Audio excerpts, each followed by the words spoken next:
नमस्कार, बहुत बहुत स्वागत है आपका आयुर्वेद पर आधारित हमारे इस बेहद खास कार्यक्रम स्वस्थ विचार में। मैं हूं आपके साथ आपका साथी विकास। दर्शकों, स्वस्थ विचार कार्यक्रम एकमात्र ऐसा कार्यक्रम है जिसमें आपको आयुर्वेद के तमाम उन रहस्यों से परिचय कराया जाता है, प्रकृति से आपको जोड़ा जाता है, जिनके माध्यम से हम आपको कई प्रकार के रोगों से बचने का मूल मंत्र दे पाते हैं। इस कार्यक्रम की वजह से आप अपने कई रोगों को, जाने अनजाने जो रोग होते हैं, उन सभी को अपने आप से दूर रख सकते हैं। अपने आप को कैसे आप निरोगी रख सकते हैं, क्या है वो मूल मंत्र, वो सारी जानकारी आपको इस कार्यक्रम से मिलती है और इसके माध्यम से हम जागरूकता लाने का जो प्रयास कर रहे हैं उसमें हम सफल रहते हैं, जब आप ध्यानपूर्वक कार्यक्रम को सुनते हैं और समझते हैं। और इन सभी विषयों में हमारा मार्गदर्शन करते हैं जाने माने आयुर्वेद के ज्ञाता, असाध्य रोग विशेषज्ञ, गायत्री सिद्ध पंडित श्री लक्ष्मण दास रतन भारद्वाज जी।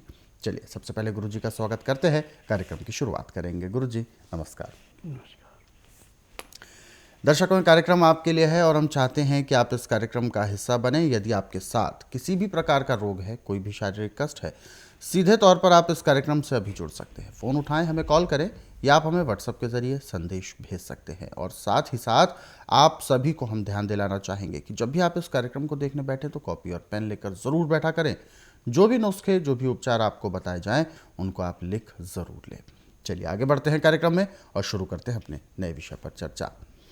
गुरुजी, कई बार आपके श्रीमुख से हमने सुना है टमाटर के लिए, टमाटर एक तरह का संजीवनी का काम भी करता है।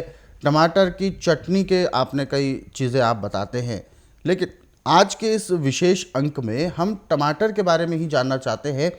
टमाटर किस तरीके से एक औषधि का काम कर सकता है? टमाटर की चटनी जिसका आप अक्सर जिक्र करते हैं, कैसे बनाई जा सकती है घर में? कैसे इसका हम उपयोग अपने रोगों को ठीक करने के लिए कर सकते हैं, क्योंकि अक्सर हम केवल भोजन के साथ स्वाद के लिए ही खाते हैं। देखिए, टमाटर बैंक ब्लड बैंक भी है जी सफाई कर्मचारी भी है, आँखों की दृष्टि भी है। जी जी जी। यानी पैर के तलुए से सिर के बाल तक जो भी रोग है सबको समाप्त करने के लिए रामबाण है। अब इसके रोग के अनुसार लेने के तरीके अलग अलग हैं। जिनकी भूख समाप्त हो जाती है, जिनका फैटी लीवर है, जिनका लीवर सिकुड़ गया या जिनके लीवर के ऊपर चिकनाहट आ गई, उनके लिए टमाटर की चटनी एक किस्म का अमृत है। चटनी बनाने का बहुत आसान तरीका है। आप अच्छे पके हुए टमाटर ले लें और पानी उबाल के गर्म पानी के अंदर उनको पहले धो लें, फिर डाल दें और ढक के रख दें आधे घंटे के लिए। जी। पानी ठंडा होने के बाद टमाटर को चाहे आप जूसर से रस निकाल लें, चाहे सूती कपड़ा लेके उसको पहले पानी से अच्छी तरह गीला कर लें। गीला करके उसको पानी को निकाल दें। उस टमाटर से हाथ से दबा के रस निकाल लें। जी। अब जितना आपके पास रस निकला उतना ही गन्ने का सिरका डालें। गन्ने का जब गुड़ बनाते हैं, शक्कर बनाते हैं, तो जब ये एक तार की चाशनी बन जाती है ऐसे उंगली से लगाने से, वो सिरका होता है। जितना रस है उतना सिरका मिला दें।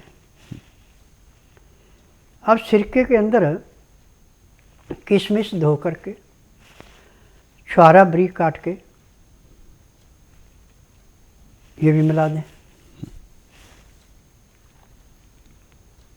अब इसको बोतलों के अंदर भर करके और अच्छी तरह ढक्कन लगा के कम से कम 15 दिन इसको धूप में रख दें। दिन में 2 बार ढक्कन खोल के उसको हिलाना है, क्योंकि गैस बनती है, गैस निकाल देनी। अब 15 दिन के बाद आप इसको रोटी के साथ भी खा सकते हैं, ऐसे भी खा सकते हैं। परंतु इसके अंदर जो आपने काला नमक या सिंधा नमक मिलाना, दूसरा नमक नहीं मिलाना, जो आम नमक नहीं मिलाना। और उसी के अंदर जीरा भून करके, अजवाइन, बड़ी इलायची और दालचीनी, ये जरूर पीस के मिलाने हैं।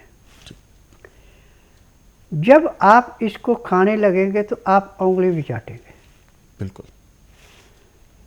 और 1 चम्मच आपने सुबह ले लिया खाने के साथ, 1 शाम को ले लिया, तो जिसका खाने को मन नहीं करता तो दूसरे दिन जीभ से पानी टपकना शुरू हो जाएगा रोटी बनते देख के।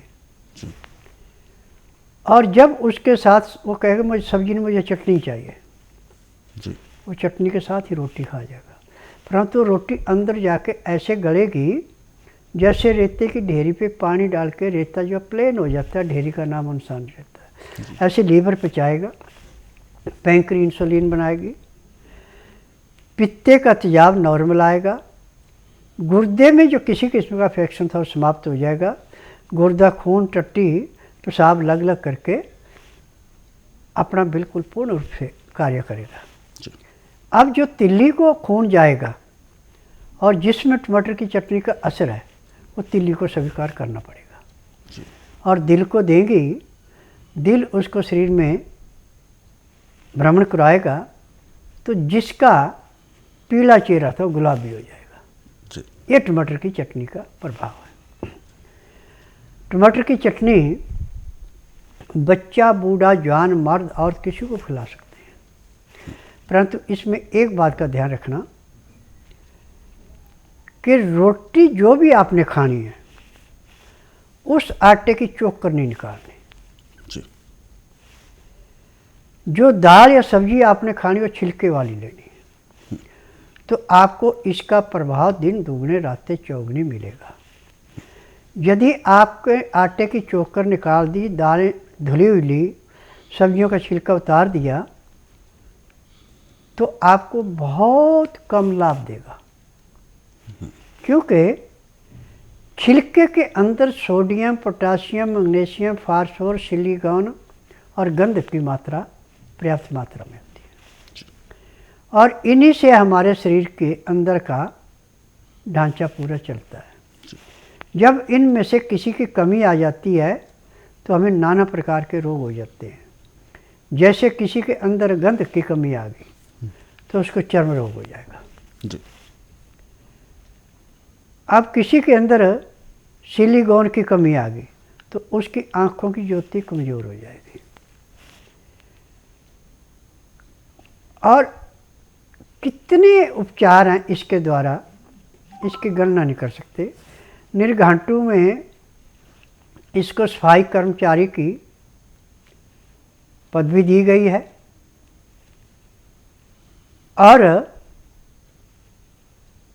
जिनको भूख नहीं लगती उनके लिए इसकी चटनी को अमृत कहा गया है। आज मुझे एक बात की खुशी है कि पहले मैंने जब टमाटर की चटनी बताई थी बनाने, और जिन श्रोताओं ने बना के चटनी को प्रयोग में लाया, उन्होंने एक ही बात कही कि स्वामी जी, टीवी पे तो बहुत डॉक्टर आ रहे हैं, हकीम आ रहे हैं, प्रवक्ता आ रहे हैं, परंतु जो तरीका आपका समझाने का है वो तरीका किसी के पास नहीं है जी। तो मैं उनसे निवेदन करता हूँ कि देखिए, उन्होंने जाके यूनिवर्सिटी से डिग्रियाँ ली हैं, मेरे पास डिग्री नहीं है, मेरे पास अनुभव है। मैंने 4.5 साल की अवस्था में ये विद्या सीखना शुरू की थी। आज मुझे 10,000 जड़ी बूटियों की पहचान है जिनसे मैं उपचार करता हूँ। और आज डंकी चोट पे कहता हूँ कि जिस रोगी का उपचार कहनी उसका उपचार मेरे पास है, क्योंकि मुझे नाड़ी का ज्ञान है। जिसको MRI, CT scan, x ray, ultrasound, ECG, sonography नहीं पकड़ सकती है उसको मैं पकड़ता हूँ नाड़ी परीक्षण में। नाड़ी परीक्षण में पैर के तलुए से सिर के बाल तक की MRI, CT scan, x ray, ultrasound, ECG, sonography सब कुछ 5 सेकंड में हो जाते हैं। फिर इसके अनुसार दवाइयाँ खाने की हैं, दवाइयाँ पीने की हैं, मालिश करने के तेल है, आँख में, नाक में, कान में जो भी कमी मिलती है सब दवाइयाँ दी जाती हैं। और दवाई खाने के 10 मिनट बाद रोगी खुद अपने मुंह से कहता है कि मुझे उन दवाइयों से इतना असर नहीं दिखाई पड़ता था जितना कि आपकी दवाई खाने के बाद असर पड़ा। जी। और शाम को 3:30 बजे जब एक्को प्रेशर किया जाता तो कहते हैं कि ये हमें तो पता ही नहीं कि रोग कहाँ गया। बिल्कुल। तो स्वास्थ्य विचार में नियम है कि मैं सुबह 3 बजे से लेके 5:30 बजे तक योग करता हूँ और 5:45 से 6 बजे तक अपना स्नान जो भी काम करना करके अपनी पूजा पे बैठ जाता हूँ। मैं 10,000 गायत्री जप करता हूँ, 2,000 मृत शिवनी महामृतन जप करता हूँ। फिर उसके बाद हवन करता हूँ। हवन करके 10 से 12 ही नाड़ी परीक्षण करता हूँ, 12 के बाद भी नहीं करता। अब नाड़ी परीक्षण में पैर के तलुए से सिर के बाल तक जो भी बीमारी मिलती सब दवाइयाँ इकट्ठी दी जाती हैं। ये मेडिकल साइंस या आयुर्वेद यूनानी होम्योपैथिक जैसा उपचार नहीं है कि जो आपका रोग है उसी की दवाई देनी। इसमें नाड़ी परीक्षण में जो भी रोग आए सब दवाइयाँ देनी। और इन दवाइयों की विशेषता है कि आंधे की दृष्टि, बहरे के कान, गूंगे की जुबान, बांझ को संतान, न मर्द को मर्द बनाना, अनहोनी को होनी करके दिखाना, ये मेरी दवाइयों की विशेषता है। दवाई लेने के 10 मिनट के अंदर दवाई का असर हो जाता है जी। और आज पूरे संसार में स्वास्थ्य विचार का नाम है कि जिसका उपचार कहीं नहीं उसका उपचार स्वास्थ्य विचार में है। परंतु स्वास्थ्य विचार की एक बहुत बड़ी जिम्मेदारी है कि बिना नाड़ी परीक्षण किए किसी को दवाई नहीं देता।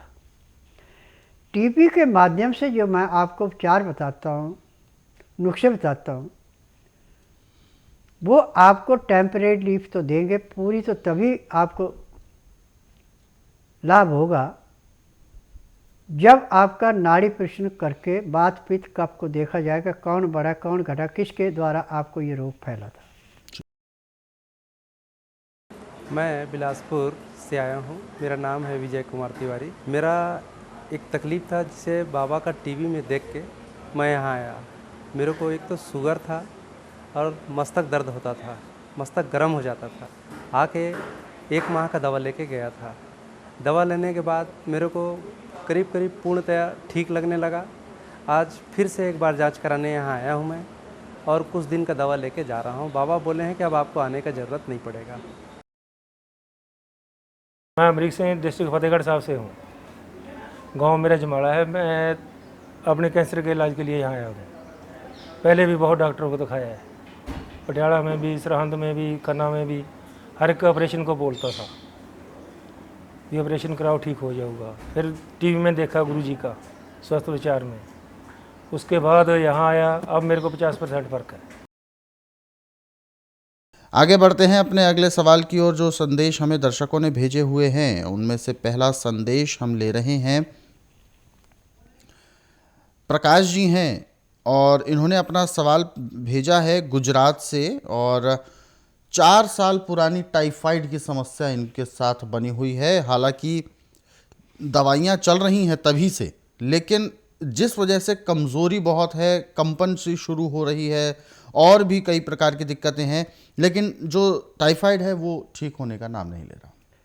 देखिए, आज पूरे संसार में किसी भी रोग की दवाई मेडिकल साइंस के पास नहीं है।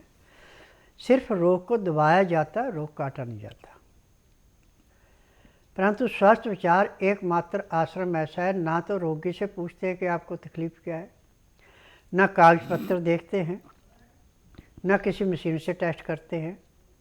यहाँ का नियम है कि जिस दिन आना उस दिन बुधवार नहीं होना चाहिए, गुरुवार से लेकर मंगलवार के बीच में आना।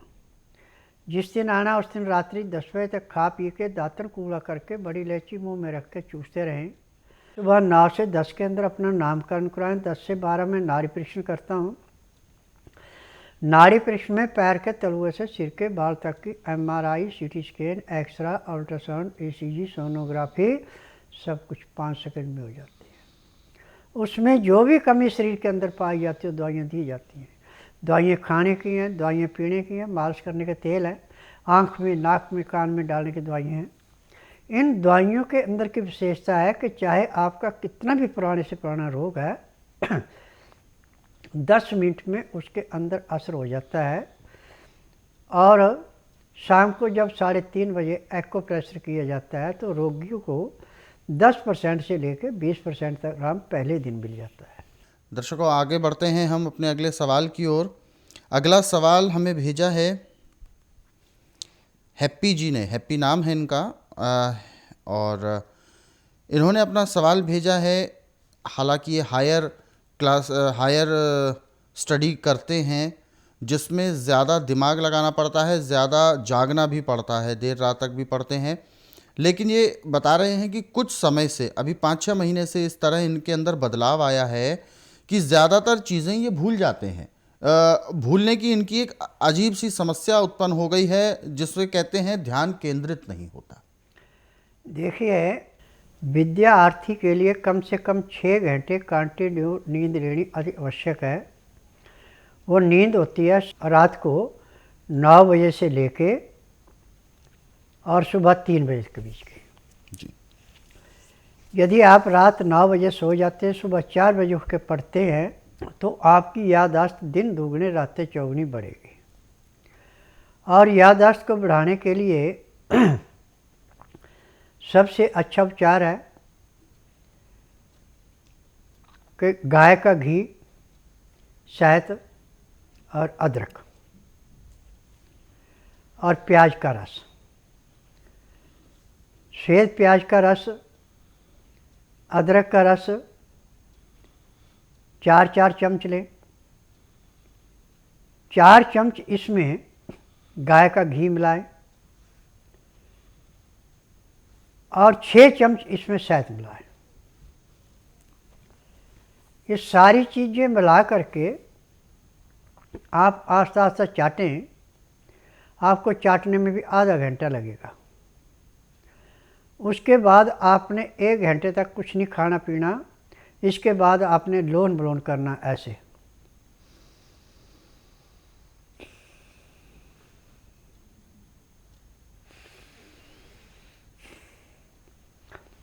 तो आपकी मेमोरी ऐसे बढ़ेगी जैसे वर्षा ऋतु में खुश ज़मीन पे नमी आपके हरियाली छा जाती है, ऐसे आपकी बचपन की भूली बिछड़ी जो यादें हैं वो भी ऐसे याद होंगी जैसे अभी आपके सामने वो बीत रही हैं। मेमोरी बढ़ाने के लिए श्वेत प्याज का रस, अदरक का रस, गाय का घी और शहद, ये अमृत के समान है। परंतु एक बात का ध्यान रखना कि शहद हमेशा घी से 1.5 या दोगुना होना चाहिए, तो अमृत का काम करेगा। और कहीं शहद और घी आपने बराबर मात्रा में मिला दिया तो जहर का काम करता है। तो ऐसी गलती कभी नहीं करनी। किसी बर्तन में तौल करके, जैसे आपने 5 ग्राम गाय का घी लिया है तो इसमें 7.5 ग्राम या 8 ग्राम या 10 ग्राम शहद मिलाएं तो अमृत बन जाता है। और इसमें जब आप श्वेत प्याज का रस और अदरक का रस मिलाते हैं तो वात, पित्त और कफ को ये ऐसे संतुलन बनाता है जैसे किसी को एक लाइन में एक साइज का बनाया जाता है, ऐसे ये नॉर्मल रखता है।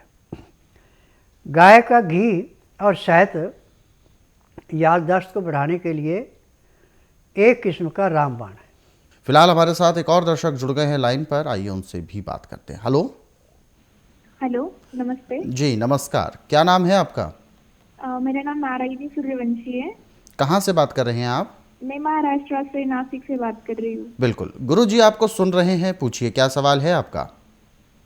मुझे 1.5 साल पहले मतलब योगा करते वक्त एसीएल एमसीएल टीयर हुआ था, मतलब टेंडोन में दिक्कत आई थी। जी। तो उसके बाद मैंने मतलब बहुत सारी दवाइयाँ भी खाई है, बट अब मैं ना ऑपरेशन का ही सोच रही हूँ कि ऑपरेशन से अब ये ठीक होगा तो इसका कुछ इलाज होगा, क्योंकि वो मतलब मैं खड़ी मतलब चल पाती हूँ पर भाग नहीं पाती, ऐसा मतलब हो जाता है कि मैं स्टेबिलिटी नहीं है जी, पैर कुछ में। योग के गलत आपने आसन किए हैं जिस वजह से ये समस्या आ रही है इनको। हाँ, जंपिंग में। देखिए बेटा, मैं नाड़ी वैद्य हूँ, मैं डॉक्टर तो हूँ नहीं कि आपने सुनाया और मैंने सुना और कह दिया जाओ फलानी दवाई खा लो। एक तो मेरी दवाइयाँ मेरे आश्रम के अलावा बाहर कहीं नहीं मिलती, मेरी अपनी फार्मेसी दवाइयाँ बनाने की, और मेरी दवाइयों का फार्मूला भी किसी से मिलता नहीं है। यदि आपने अपने रोग से मुक्ति पानी है तो आप बुधवार छोड़कर गुरुवार से लेकर मंगलवार के बीच में मेरे आश्रम में आइए। जिस दिन आना उस दिन रात्रि 10 बजे तक खा पी के दातन कूड़ा करके बड़ी इलायची मुंह में रख के चूसते रहें। सुबह 9 से 10 के अंदर अपना नामकरण कराएं। 10 से 12 में नाड़ी परीक्षण करूँगा। नाड़ी परीक्षण में पैर के तलुए से सिर के बाल तक की MRI, CT scan, x ray, ultrasound, ECG, sonography सब कुछ 5 सेकंड में हो जाएगा। उसमें जो भी कमी आपके शरीर के अंदर पाई जाएगी दवाइयाँ दी जाएंगी।